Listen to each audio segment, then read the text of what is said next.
to my channel. I hope you had a good week last week and you started this week well. I'm grateful for you and thankful that you're here with me. Thank you so much for joining me. Today we're gonna talk about mental health wellness. Last week was kind of, ended in a sad note. I had to pop in and talk to you about, what happened. And if you haven't watched that story, I have it here in my channel. Please go back and watch. Let me know what you think about the unfortunate events that happened last week. But all in all, we are here this week, grateful, thankful to be alive and to be here again talking about mental health, because we're going to continue talking about this topic until we get it, until we end the stigma, until everybody becomes aware.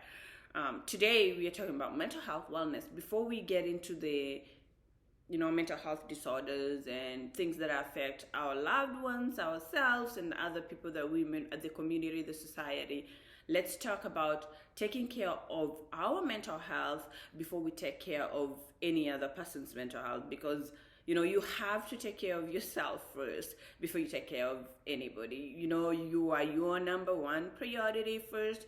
You cannot pour from an empty cup. You have to fill your cup first so that you can start pouring to other people. And that's why I'm here, because your mental health is important to you and to everybody else that you interact with. So if you don't take care of your mental health, other people are suffering.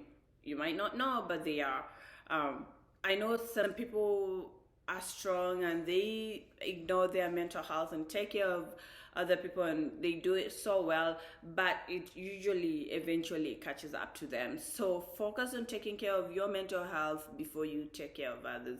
And in this discussion, we are going to talk about three main points of taking care of your mental health. We might continue this discussion, the mental health wellness, next week. We might continue, but as of today, let's just focus on three main points, and then I'll add one bonus thing that I think is very important. Number one, mental health is exercise.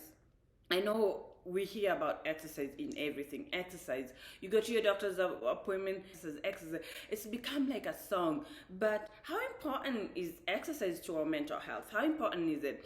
I'll tell you, myself, I am not good at this. I really do struggle with this, and especially since the pandemic started, it's like exercise kind of went out the door, and I haven't been exercising like I should. I've been telling myself weeks on weeks, I'm gonna get back to the gym. I'm gonna, I try to exercise outside, walk, and the heat, there's always excuses that come that I end up not exercising. And maybe talking to you about these, maybe that will hold me accountable, and I'll start, because I don't wanna, preach water and drink wine. So exercise is very important for our mental health. I was gonna say, personally, when I exercise, I feel good. I don't know about you, but there's something about exercise that makes me feel like instant. I feel good. I might be hurting the following day, or it might be painful, but there's that satisfaction, that there's that feel good emotion that comes from exercise. And I'm one of the person who, I'll exercise right now, and 30 minutes later I'll be up in front of the mirror looking to see if I see any changes, and obviously no changes, but it makes me feel like I look good instantly. It makes me feel like, that one 30-minute exercise made me feel good. They say people who exercise who do some type of exercise, even if it's slight exercise, some exercise, they look attractive to other people. That in itself should encourage us. Everybody wants to look attractive. I at least I do. And even if you're doing like a light exercise, just a walk, a 30-minute, more than you normally do, a 30-minute walk, some yoga here and there, some type of exercise is good for your mental health. It kind of, you get some mental health fog. It gives you some mental health clarity. It helps you from not only your mental but your physical health. It does help you.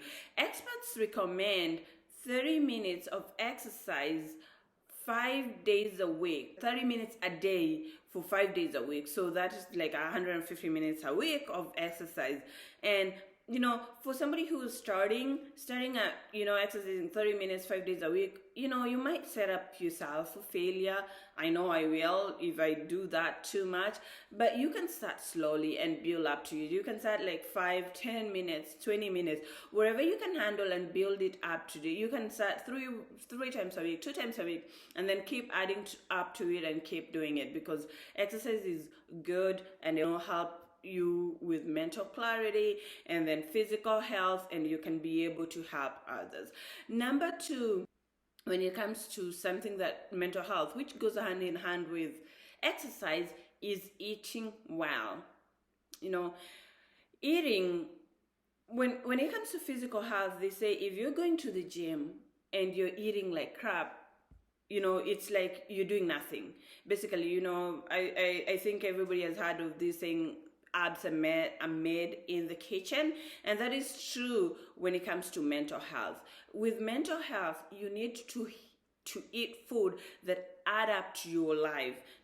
You can eat junk food here and there one time, but if you're eating junk food day in, day out, breakfast, lunch, dinner, then that is not good for you. I like my junk food, don't get me wrong. I like sugar. I have a sweet tooth, but I'm trying to consciously make that decision that I avoid sugary drinks, I avoid processed foods, starchy foods, foods that do not make me feel good. Sugary drinks, like getting something so sweet, now it will give you like instant satisfaction. You feel good. You're like, that's so good.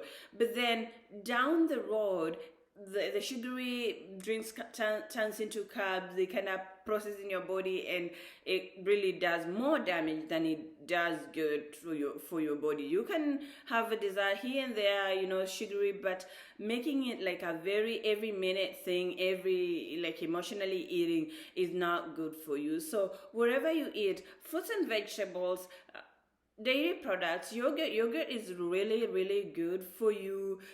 Fish, oily fish, some salmon, some tilapia. Fish is good. Things, drinking water is, I should have started with water, because water is such a good thing to have in our body.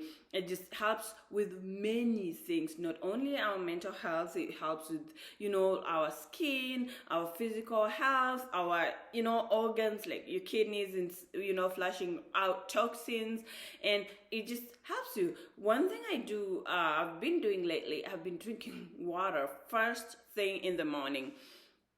And just by doing that, you start your metabolism. You jumpstart your metabolism, and your body starts to work instantaneously in the morning before you put anything else. And they say drinking at least 8 ounce glasses, 64 ounces of water a day. Some people say you should drink half your weight. If you're 120 pounds, you should drink 60 ounces of water a day. Whatever you drink, just keep drinking water. And if you can, drink more water than other drinks, than sodas, coffees, juices. It's so easy to just feel thirsty and go for a sugary drink, and the more you drink the sugary, you feel more thirsty. You keep drinking, and before you know it, you're just putting sugar in your body. So drink more water. Number 3 is the relationship you have, keeping in touch, talking to other people, talking to your friends, talking to your family, talking to experts if need be. I'll talk about friends and family. Having a friend or family member or somebody to talk to about your life, what you're doing positive, what's challenging you at the moment, and your plans, or anything that you need to let out. That's staying in touch, going, that helps you really a lot. it helps you, because if you're doing something good, if you have somebody who's cheerleading you, who is like, they are telling you you're doing a good job, it makes you keep wanting to do whatever you're doing. If you are having a bad time or a bad moment, and you talk to somebody, and they, they talk you through it, they tell you, this one is very temporary, things will change and stuff, it makes you stronger.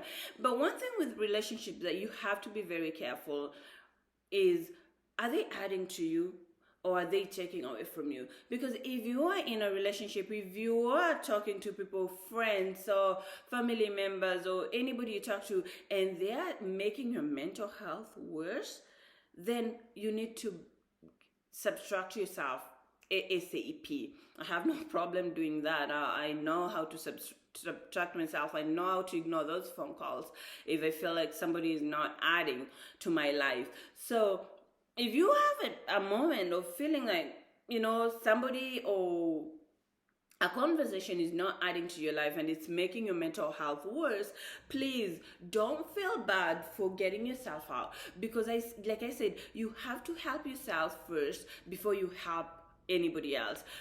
Focus on yourself, and then when you are able to, like, you're strong enough to handle such conversation, then you can go and maybe help the other person and help anybody else. But first, think about you. You should just have conversations, have relationships that are adding to yourself, to your life, and not taking away from your life. So those are the 3 points of wellness that I wanted to talk to you about today.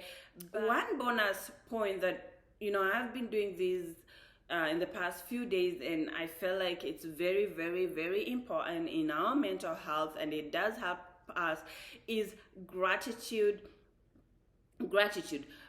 It's so easy to feel like we are entitled to have the life that we have, or to the things that go around. It's so easy to just overlook things, and you see just the negative and focus on the negative. But if you start looking at things, the day-to-day things, the little things that you take for granted, instead being thankful and grateful for them, it adds to your mental health. It makes you mentally strong. Just saying being thankful for waking up in the morning. And some people, we have this routine where, yes, we do say we wake up, we pray, we say, thank you for waking. But do you really mean, or is it like you've been saying it so often? But do you take a moment and think about it? Do you meditate and think about it, and take a moment back, step back and be like, I'm so thankful for this morning. I'm so thankful for the people in my life. I'm so thankful for my kids, for my parents, for my siblings, for anybody, for my friends. Just saying that out loud, even in your mind, thinking that, taking a moment during the day and just saying those points of gratitude, saying I'm so thankful for this food, and meaning it, and putting all your thoughts and intention, like a meditation, a mantra, saying it, that will really, really add up to your life. Meditating, saying those positive affirmations, they really do add up to life. I've been saying these lately, and if you haven't followed me on Instagram at Len Talks Mental Health, I've been putting out these affirmation and cheering people on, because at a time like this, that we need more cheer. So saying those things, they help. They fill your cup. They help fill your cup, and you can be able to pour unto others. I'm not saying that you should, when you're focusing on yourself, on your mental health, you should ignore everybody else and be like, you know what, I'm focusing on my mental health, leave me alone. No, I'm not saying that. I'm saying that if anything is taking more than it should, and you feel like you're not in a position to give, to pour to something else, take a step back. It's okay to take a step back, focus on yourself, and then focus on other people. That's how you will be able to help other people. But if you're the blind leading the blind, then there's no point of that. At one point you'll fall, at one point you'll run into something. So take care of yourself this week. Try to do what I've told you. Try to be mindful of exercising, eating and saying those gratitude, eating healthy, saying those thankful, like taking time to meditate and focusing the positive affirmations, and keeping meaningful relationships and conversations with people, people around you. Do that for this week, and let me know how it goes, because I am going to. Maybe you'll be a reason why I start exercising, so that I don't feel like I am preaching wine, or I'm preaching water and drinking wine. Is that how they say it? So go out there, be you, be good, be grateful, and see you next time. Please, if you haven't subscribed yet, please subscribe, like, share. Let's talk about this, and let's continue talking. Keep coming back for more. I'll see you later. Bye.